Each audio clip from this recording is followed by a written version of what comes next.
लग्नानंतर होईलच प्रेम मालिकेच्या आजच्या भागात आपण पाहणार आहोत झाडाला फेऱ्या मारत असतानाच इथे मात्र पार्थ काव्याला सगळं महत्त्व समजावून सांगत असतो। त्यामुळे पार्थ आणि काव्याच्या 7 फेऱ्या कधी मारून होतात हे काव्याला कळतच नाही। त्यानंतर काव्या पार्थला सांगत असते की मी या 7 फेऱ्या पूर्ण करते। त्यावर काव्याला पार्थ म्हणतो की तुम्ही काय 14 फेऱ्या पूर्ण करणार आहात का, कारण 7 जन्माचं फिरून तर झालेलंच आहे। तुम्ही काही मनाने मागितलं नसेल, पण मी मात्र माझ्या मनापासून तुम्हाला 7 जन्मांसाठी मागितला आहे असं देखील तो बोलतो। इकडे जीवाकडे नंदिनी आलेली असते आणि नंदिनी जीवाला म्हणत असते की आता तुम्हाला बरं वाटतंय ना, पण तुम्ही हे सगळं कशासाठी केलं, का केलं हे मला चांगलंच माहिती आहे। त्यावर आता जीवा हा नंदिनीकडे पाहत असतो आणि म्हणत असतो की तुझा काहीतरी गैरसमज झालाय। परंतु नंदिनी जीवाला म्हणत असते की मला माहिती तुम्हाला काव्याने ह्या सगळा जाब विचारला, तिला खरं तर माझी काळजी वाटते। त्या दिवशी मी तिला तुमच्या टॅटूबद्दल बोलली आणि तुमचे एका मुलीवर प्रेम होतं हे सुद्धा म्हटलं, त्यामुळे तिला माझी काळजी वाटली आणि तिने त्यासाठी तुम्हाला तो टॅटू मुद्दामून दाखवायला सांगितला आणि ह्यामुळे हा सगळा प्रकार घडला। पण तुम्हाला एक गोष्ट सांगते की घरात ना तुम्हाला ह्या सगळ्यामुळे त्रास झालेला आहे माहीत नाही आहे, तुम्ही हा टॅटू जायला वगैरे माहीत नाही का, तर मी घरी सांगितले की तुम्ही या शेकोटीत पडला आहात आणि म्हणूनच तुम्हाला हा त्रास होतोय असंच सांगितलेलं आहे असं देखील ती म्हणू लागते। मी सूप बनवून येते असं बोलून ती किचनमध्ये जाते आणि जेव्हा नंदिनी सूप बनवत असते तेव्हा तिच्या डोक्यात अनेक विचार येत असतात, कारण ती वडाची पूजा करायला गेलेली तेव्हा मात्र आता त्या बायकांनी नंदिनीचे कान भरलेले असतात आणि ज्यावेळेला त्या बायकांनी नंदिनीचे कान भरलेले असतात त्यामुळे आता नंदिनी सुद्धा विचार करतच वागत असते।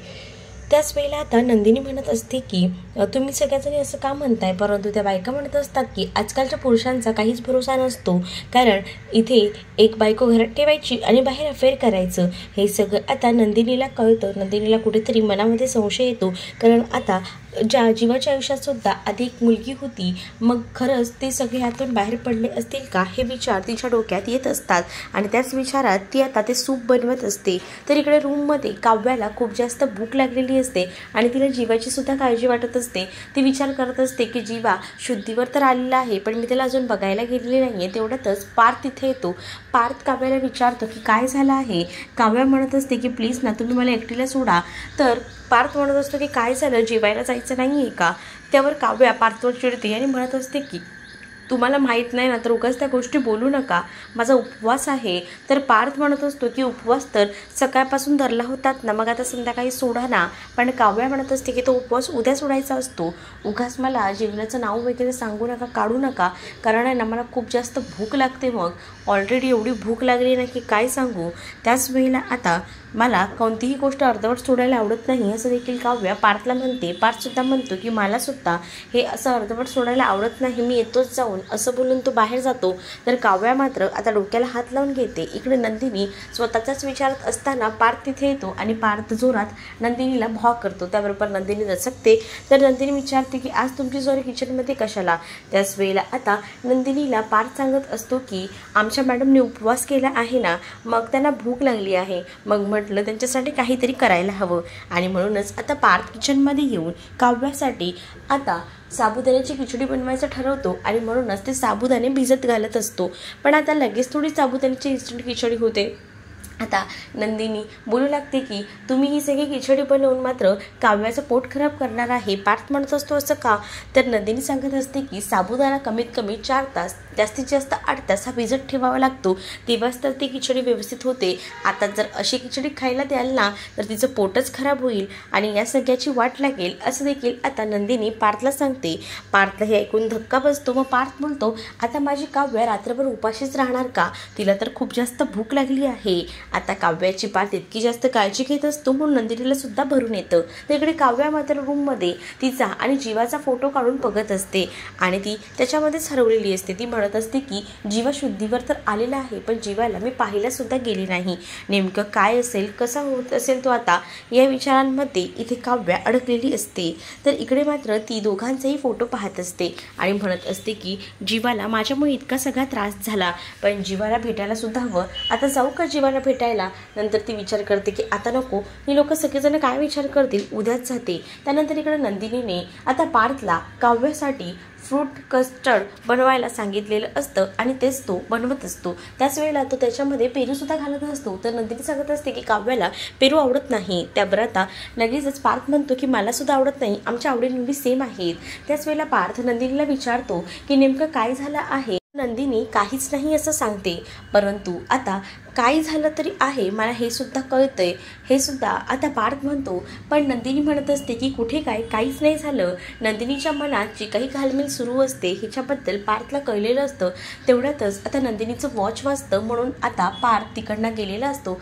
पार्थ जेव्हा तिकडनं जातो तेव्हा नंदिनी म्हणत असते की जीवा मला बोलवत आहेत, मला जावं लागेल. आणि असं बोलून आता तिकडनं नंदिनी जायला निघते. तर नंदिनीने जीवासाठी चहा आणि ठोस हे दोन्हीही घेतलेलं असतं, कारण जीवाला आता तेच खायची इच्छा झालेली असते. आता जीवाचे हे वेगवेगळे प्रकार पाहून मात्र पार्थ विचार करतो की जीवाची खरं चॉईस बदलत चाललेली आहे.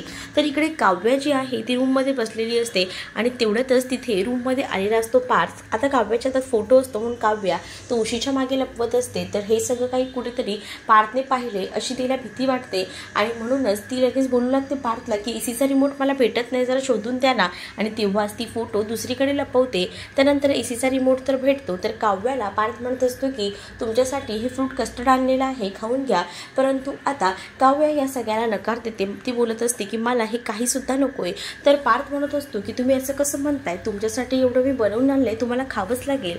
पण काव्या म्हणत असते की नाही, आणि असंच बोलून ती आता चादर घेते आणि झोपून जाते. पण पार्थ म्हणतो की तुम्हाला हे तर खावंच लागणार आहे. तर इकडे मात्र नंदिनीने आता जीवासाठी ते चहा आणि ठोस नेलेला असतो. तर जीवा म्हणत असतो नंदिनीला की तू सुद्धा चहा घ्यायचा होतास ना. नंदिनी म्हणते की नको मला आता चहा. जीवा म्हणतो माझ्यासोबत थोडा घे ना. तर तुझ्यासाठी कप आणतेस का दुसरा, ह्याच्यातलाच घे चहा. पण आता नंदिनी म्हणत असते की नाही, मला ह्या बशीत दिलात तरी चालेल. आता दोघंही जण चहा पित असतात. तर बशीत ना चहा पिताना नंदिनी आवाज करत असते. तर आता जीवा म्हणत असतो की असा कोण आवाज करतं का चहा पिताना. तर नंदिनी म्हणते ज्याच्या मनात काहीच नसतं ना तो बिनधास्तपणे जगत असतो, चहा पिताना आवाज काय काढतो आणि सगळंच काही. त्यावर जीवा नंदिनीला म्हणत असतो की हे टोमणे नेमके कोणासाठी होते, माझ्यासाठी होते का, म्हणजे ज्या काही गोष्टी आहेत त्या मनात मी साठवून ठेवल्या आहे का. त्यावर नंदिनी जीवाकडे पाहत राहते. त्याच वेळेला जीवाला नंदिनी विचारते की मी तुम्हाला काही प्रश्न विचारेन, त्याची उत्तरं तुम्ही खरीखुरी द्याल का. त्यावर जीवा म्हणत असतो की बोल ना, काय झालं आहे. तर नंदिनी जीवाकडे पाहत असते आणि ती म्हणत असते की बघा हा, मी जर ज्या प्रश्नाचं उत्तर विचारेल ते जर बरोबर नाही दिलं, चुकीचं दिलं, तर बघा काय होईल ते तुम्हाला हे सगळे प्रश्न उत्तर द्यायला कठीण जातील. पण सांगा. तर इकडे मात्र मानिनी काव्याला विचारत असते की तेव्हा नेमकं काय झालं, मला तरी सांग ना, काय झालं होतं तिथे. कारण तुम्ही लोक म्हणताय की त्याचा पाय घसरला आणि तो शेकोटीत पडला, ही गोष्ट काही मला पटत नाहीये, तिथे वेगळंच काहीतरी झालेलं आहे असं देखील आता मानिनी काव्याला म्हणत असते. इकडे जीवा आणि नंदिनी बोलत असतात. त्याच वेळेला नंदिनी जीवाला म्हणत असते की मी विचारलेल्या प्रश्नांची तुम्ही खरोखर उत्तर द्याल ना, कारण माझं मन अजूनही मला खात आहे. तुम्ही मुद्दाम तो टॅटू फुसलात ना, मला वाटतंय तसंच. कारण काय आहे ना की असं वाटतंय मला की हे सगळं काही तुम्ही मुद्दामून केलेलं आहे, कारण तुमच्या मनात अजूनही ती मुलगी आहे आणि त्या मुलीपर्यंत कोणी पोचायला नको यासाठी तुम्ही हे सगळं केलेलं आहे असं देखील नंदिनी आता जीवाला बोलू लागते. त्यावर जीवा विचार करू लागतो. तर तुम्हाला हा भाग कसा वाटला हे नक्कीच मला कमेंटमध्ये सांगा.